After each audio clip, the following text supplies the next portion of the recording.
Right, Steve, we've come round to the east side of the citadel, and if you look up here, these crenellations, that is part of the original fort that was built in 1592, designed by Robert Adams. It took a few years to build. Robert Adams came to Plymouth to rebuild the fortifications to make the town stronger, so he recommended a fort here to replace the original castle, medieval castle, that was down to the right, overlooking the Barbican itself. That went into disuse. It's beyond, it was at the edge of the town in those days, but as the town moved on, it was decided this place here would be a better point to build a fort. So this fort, it wasn't the best fort, and there are still some parts of it left. This is one of those parts.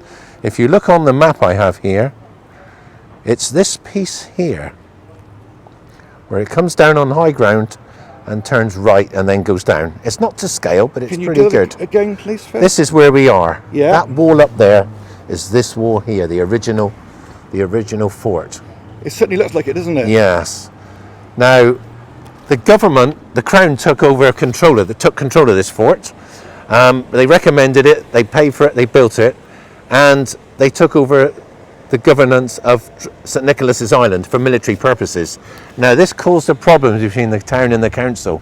The first governor, Ferdinando Gorgas, had a lot of problems with Plymouth, the council, because the military wanted control of this area, this fort, and so did Plymouth. Plymouth, it was their right to control the fort, because they had control of the castle before then.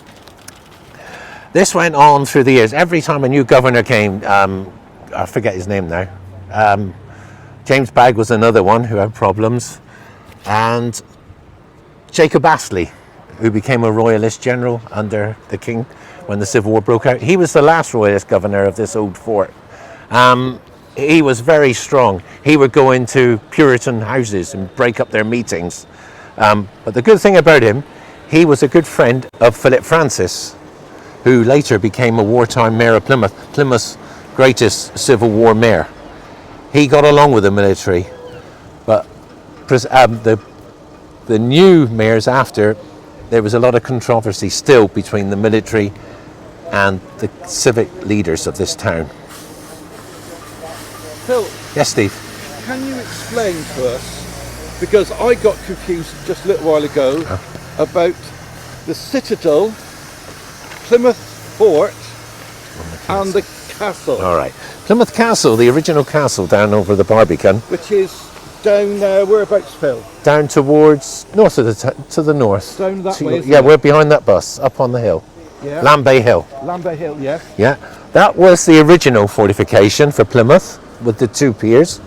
And then in 1592, Robert Adams designed this fort, Plymouth Fort. That's the one we're talking about. That's that now, one there, and I've got a good picture of that one, what it looked like. The one up there. Yeah, the original wall, yes. There's crenellations.